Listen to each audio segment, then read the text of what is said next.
ওই কিরে তুই সৌদি অবস্থা তুই কি দিন কেনা নাকি?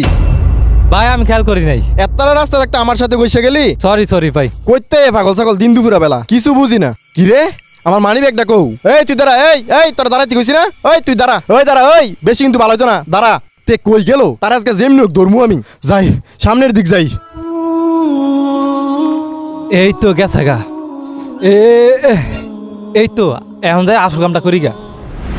তে আমার সোর সামনের তে কই গেল গা, বুঝলাম না কাহিনী।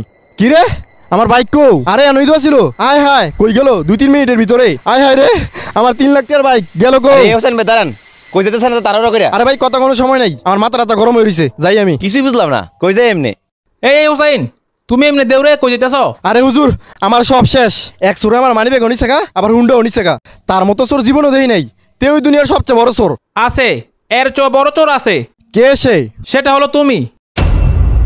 রাসূল সাল্লাল্লাহু আলাইহি সাল্লাম বলছেন, যে ব্যক্তি নামাজের মধ্যে চুরি করে সে সবচেয়ে বড় চোর। তোমাকে তো আমি প্রায় সময় দেখি নামাজের মধ্যে তাড়াহুড়া করো, নামাজের মধ্যে চুরি করো, তো সেই হিসাবে তো তুমিই সবচেয়ে বড় চোর।